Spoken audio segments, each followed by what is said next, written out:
성사랑 사회입니다. 중간 과제물 문제이고요. 2023학년도 2학기 거 보고 있고, 전에 2021학년도 2학기 때 과제 수행을 했어요. 네, 문제를 비교를 해보니까 많이 좀 달라졌더라고요. 최신 문제는 독후감이에요.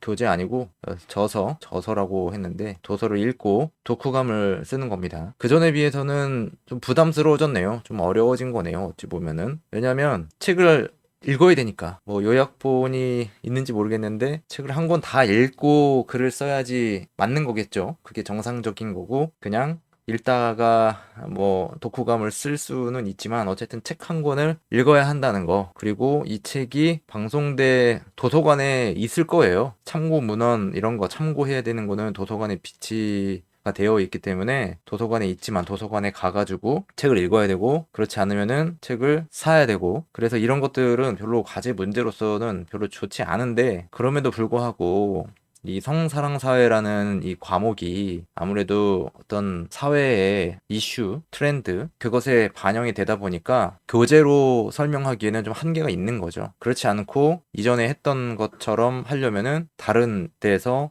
참고 문헌을 많이 활용을 해야 되겠고요. 그리고 사회에서 일어나는 뉴스 같은 거, 그런 것들을 좀 활용을 많이 해야 될 건데, 아무래도 2023학년도 2학기 과제는 좀 부담스러운 측면이 없지 않아 있습니다. 막상 해보면 크게 어렵지는 않을 거예요. 독후감이라는 것이 어떤 정해진 틀이 있는 게 아니라서 내가 생각하는 대로 글을 쓰면 되는 거라서, 한번 책을 읽고 나서 독후감을 쓰는 과정은 어렵지 않지만 시간이 오래 걸릴 가능성이 있겠습니다. 그래서 제 과제 읽어보도록 할게요. D형을 했고요. 학번이 9797이기 때문에 7번. 네, 가족 또는 직장이나 학교에서 젠더 폭력이 발생하는 구조를 설명하고, 이러한 문제가 발생했을 때 해결이 쉽지 않은 데다가 심지어 2차 가해 등이 발생한 이유에 대해서도 구체적인 사례를 들어 서술하시오. 그때 이 할 때 뉴스에서 뭐 데이트 폭력이라든지 뭐 그런 이슈들이 많이 있었어요. 그래서 이런 문제가 나온 것으로 보여집니다. 목차 젠더 폭력의 발생 구조, 이 젠더 폭력 문제 해결이 쉽지 않은 이유, 그 문제에서 요구하는 거를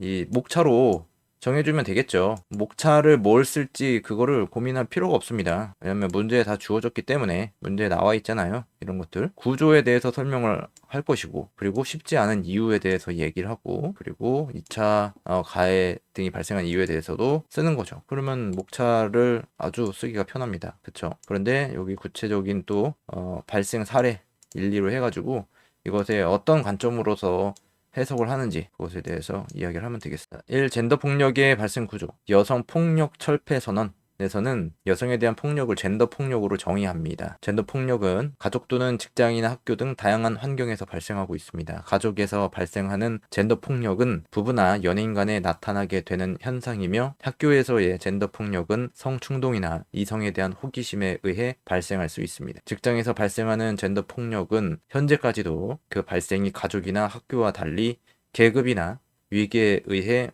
피해자가 거부할 수 없는 특정한 상황에 놓이게 됨으로써 상습적이고 은밀하게 이루어질 수 있습니다. 젠더 폭력은 성별로서 여성을 상대로 하여 폭력 행위를 하는 것만 의미하는 것은 아닙니다. 가족 간의 젠더 폭력은 남자와 여자, 성별로서 구분되며 학교 역시 구분할 수 있습니다. 직장에서의 남자와 여자의 역할은 주어진 임무의 특성에 따라 구분할 수 있지만 업무 수행을 위한 역할을 하게 되기 때문에 남자와 여자를 구분하지 않을 수 있습니다. 직장에서의 젠더 폭력은 가해자가 반드시 남자일 수는 없겠지만 여전히 여성이 피해자인 경우가 많은 것은 남성과 여성의 성 역할과 사회 관계에서 문제가 있음을 알 수 있습니다. 젠더 폭력은 직급이 높은 사람으로부터 발생하는 경우가 많습니다. 권력이나 업무상 위력에 의한 성폭력으로 인식되고 있습니다. 여성에 대한 폭력은 불평등한 젠더 체계에 의해서 발생합니다. 불평등한 젠더 체계는 이성과 남성의 성의식을 평가하는 기준이 달라서 발생합니다. 즉, 성적 이중 규범이 적용되어 여성을 보호하지 못하고 오히려 가해자인 남성을 보호하게 됩니다. 남성의 행위는 상대방의 동의하에 이루어진 것이며 상대방이 의사를 표현하는 여부와 명확한 의사 전달을 받지 못했다는 착오로 받아들이고 인정될 수 있습니다. 반면에 여성의 행위는 어떤 다른 목적을 위해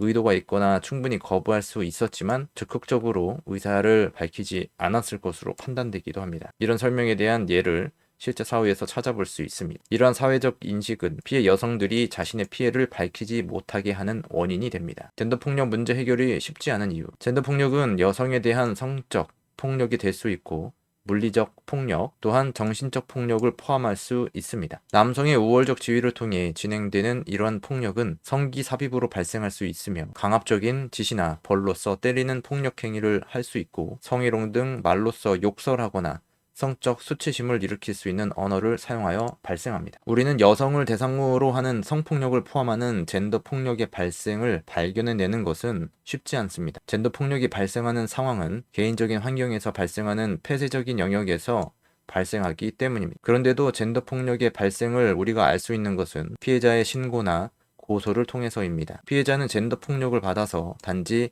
이런 사실을 다른 사람에게 알리기 위한 목적이 아닐 것입니다. 피해자는 자신의 피해를 고소함으로써 계속 피해를 보지 않기 위해 행동할 것입니다. 이런 행동이 근래에 들어서 다소 퇴색되는 면은 있다고 생각합니다. 피해자는 젠더 폭력을 당하며 육체적, 정신적 고통을 받아서 이러한 상황에서 벗어나기 위해 노력합니다. 그러나 단지 감정적인 문제로 상대방을 고소하려는 데서 사회적인 문제가 발생합니다. 3. 2차 피해의 발생 이후 2차 피해 발생과 사례 1. 최근에 언론을 통해서 공무원과 공무원의 비서 등 관료 직장에서 직원과의 성폭행 사건과 군대 조직에서 같은 계급 간의 남녀 성폭행 사건이 보도되었습니다. 공무원과 비서 간의 이 말은 내가 뉴스를 보고 이거를 쓰는 거다 이런 이야기가 포함이 돼 있는 거예요. 공무원과 비서 간의 젠더 폭력 사건은 최종적으로 고소로 인해 재판으로 결정이 났습니다. 결국 재판은 피의자인 공무원을 유기징역에 처하는 판결을 했지만 그렇게 판결하는 동안에 새로운 이슈가 등장했습니다. 1심 판결에서 피의자를 무죄라고 했지만 항소심에서는 징역 4년을 선고했습니다. 이 사건은 상고심에서도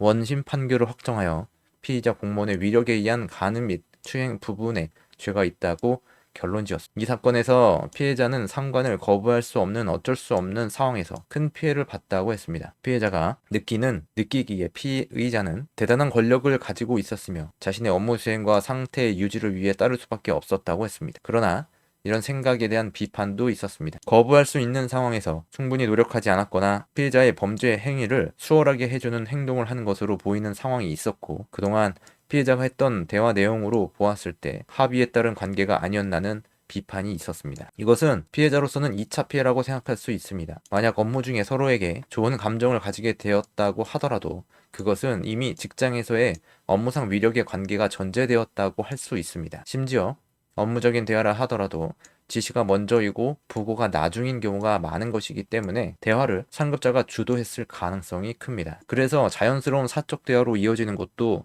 상급자로부터 시작됐을 가능성이 큰 것입니다. 그 과정 동안에 피해자의 행동이 자신들의 관계 발전에 적극적인 행동으로 볼 수 있다 하더라도 나중에 피해자가 피해를 주장한다면 그 주장을 인정할 수 있어야 합니다. 상급자와 하급자 간의 관계가 아니라면 이러한 주장은 다르게 해석할 수 있습니다. 여성의 일방적인 주장으로 합의에 따른 성관계가 남성의 폭력이라고만 할 수 있는 것은 아닙니다. 그래서 공무원 비서의 피해는 피해자 본인이 아니라면 이해하기 어려운 부분입니다. 이것이 어떤 목적과 의도가 있었다고 주장하는 것은 그 상황을 감수하고 자신의 업무 수행은 물론 직업과 직장을 유지하기 위해 노력하면서 젠더 폭력의 피해를 받은 사람에게 더 고통을 주는 것입니다. 1. 사회적 관점. 2차 피해는 결국 어떤 상황을 겪어보지 못한 사람들이 자신의 시각만으로 다른 사람을 평가하는 것으로부터 발생된다고 할 수 있습니다. 2차 피해는 피해자가 이러한 비판을 극복하고 자신의 피해 사실을 드러내고자 하는 노력에 따라 정도가 달라질 수 있습니다. 위기 상황에서 발생하는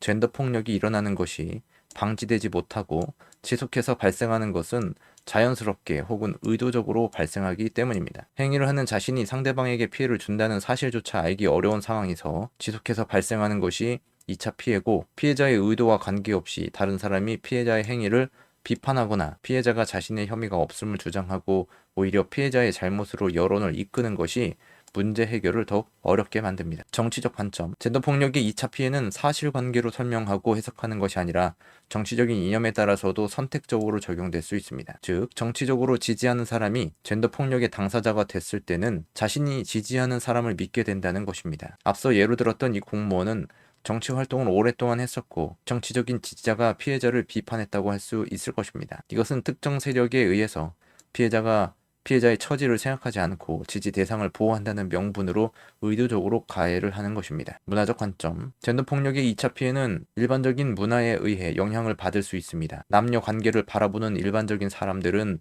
남성을 의존적인 대상으로 생각하는 경우가 있습니다. 일상생활이나 드라마에서 여자는 남자를 잘 만나야 한다라는 말 등 신데렐라 콤플렉스라는 것이 등장하기도 했습니다.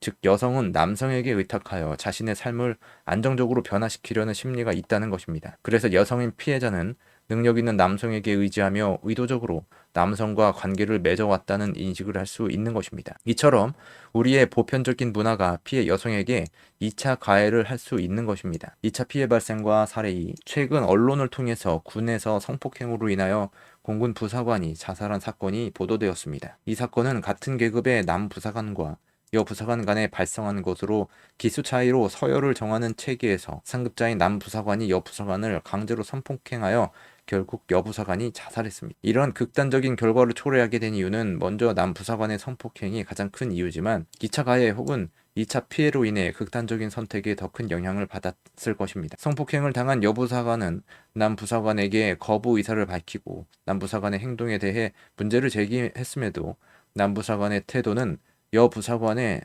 더 고통스럽게 했을 것입니다. 게다가 다른 상급자인 감독관에게 이 사실을 알리고 조치를 요구했지만 오히려 회유가 이루어진 것 역시 피해자에게 더 큰 고통을 준 것입니다. 그 조치는 가해자에게는 큰 책임을 묻지 않고 피해자가 다른 부대로 이동하게 한 것으로 부당했습니다. 또 피해자는 다른 부대에서도 자신의 신상이 다른 부대원에게 공개되어 보호받지 못했습니다. 결국 피해자는 같은 계급이었던 남부사관에 의한 1차 피해를 겪고 같은 부대 감독관 등 상급자의 회유로 인한 2차 피해 그리고 다른 부대에서도 3차 피해를 받아 극단적인 선택을 했습니다. 1. 폐쇄적인 조직 문화. 군대는 특수한 폐쇄적 조직입니다. 군대는 내부에서 대부분의 임무와 문제 해결 능력을 보유하고 있고 국가의 다른 행정 및 권력기관의 영향을 받지 않습니다. 따라서 어떤 문제가 발생했을 때는 군대 내부에서 자체적으로 해결하려는 경향이 있습니다. 군대 내부에 많은 문제가 발생하고 있는데 사례에서처럼 성폭행과 관련된 사건이 외부에 알려지는 것을 막는 행위가 행해지는 것은 공공연한 사실입니다. 물론 자체적으로 해결할 수 있다면 문제 해결에 관해 의구심을 가질 필요가 없습니다. 그러나 지속해서 문제가 노출되고 있다는 것은 군대 문화가 사회가 변화하는 것을 따라가지 못하고 있기 때문입니다. 군대에서 발생하는 문제를 해결하는 주체는 실질적인 도움을 줄 수 있는 상급자나 부대 지휘관입니다. 이들이 문제를 인식하는 방법은 전문적인 상담 능력이나 성폭행 피해자를 대하는 교육을 받지 않고 자신들의 경험에 의존하는 것입니다. 따라서 피해자를 보호하는 것이 아니라 상급자나 지휘관이 자신을 보호하기 위해 조치할 가능성이 큽니다. 폐쇄적인 관료 집단 체계에서 지휘관의 부하로 인해 발생한 문제는 그 처지를 곤란하게 하며 자신이 조직에서 배제되는 결과로 이어질 수 있습니다. 결국 2차 피해는 피해자를 보호해야 할 책임이 있는 사람이 오히려 자신의 안위만을 생각하는 이기주의로 인해 발생하는 것입니다. 군대 조직 문화는 오랫동안 고착되어 쉽게 바꿀 수가 없습니다. 본 학습자는 이 사건이 발생한 군에서 부사관으로 복무했으며 이들이 저의 후배라는 점에서 누구보다 가슴 아프게 생각하고 있습니다. 본 학습자는 군 복무를 할 당시에 내부에서 간부 간의 성폭행 사건을 들어보지 못했고 오히려 서로가 좋은 인연이 되어 결혼하고 가정을 이루던 경우를 알 뿐이었습니다. 하지만 본 학습자는 복무했던 군에서 이러한 극단적인 사건이 벌어진 것에 대해 변화의 필요성을 더욱 느낍니다. 최근 넷플릭스 드라마 DP에서 군대 내 가혹행위로 인해 자살하거나 타인을 다치게 하는 극단적인 행위를 한다는 것을 간접적으로 드러내고 있습니다. 이 드라마에서 군대는 한국전쟁 때 쓰던 수통도 변하지 않는다며 변하기 위해서 뭐라도 해야 한다고 표현했습니다. 그런 의미에서 피해자가 극단적인 선택을 함으로써 군대 내에서 이 사건과 같은 일들이 다시 벌어지지 않도록 조직 문화를 개선해야 할 것입니다. 이 여성을 위한 인식, 2차 피해가 발생하는 이유는 군대 내 여성을 위한 시스템이 부족하기 때문입니다. 군대 조직은 오래전부터 남성들만이 근무하고 임무를 수행하는 영역이었습니다. 군대 조직은 간호 인력의 충원과 함께 여성 군인의 효과와 필요성을 인식하고 전체 인원 중 10% 비율까지 여성 군인을 늘릴 계획입니다. 그러나 군대 조직은 여성 군인이 증가에 맞춰 여성 군인의 고충을 처리할 수 있는 기관이 부족합니다. 이 사건에서 여성 피해자는 자신의 피해 사실을 알리기 위해서 상담을 요청했는데 상담자는 남자인 감독관이었습니다. 만약 피해자가 여성 감독관이나 여성 지휘관에게 도움을 요청할 수 있었다면 피해자를 더 많이 이해하고 공감할 수 있었을 것입니다. 상담자는 오직 피해자의 처지에서 생각하고 이상 징후를 감지하여 정신적 위험으로부터 해소될 수 있도록 적극적으로 도와야 합니다. 군대 조직은 여군 장병을 위한 전문적인 상담 부서를 모든 부대에 설치하고 수시로 확인하여 정상적인 전투력을 발휘할 수 있도록 해야 할 것입니다. 참고문헌입니다. 나무위키에서만 했고 나머지는 다 교재에서 활용을 한 것입니다. 이 과제는 29점을 받았어요. 피드백은 없는데 기말 과제물이 나와서 기말 시험이 객관식 시험이 아니라서 99점을 받았습니다. 거의 기말 과제물이 훨씬 쉽죠. 객관식 시험보다. 근데 코로나가 한창 대유행을 할 때 그 시기여서 혜택을 본 경우라고 할 수 있겠습니다. 여기까지 하도록 하고요. 질문이나 궁금하신 것이 있으시면 댓글이나 카카오톡으로 댓글 남겨주시면 되겠습니다.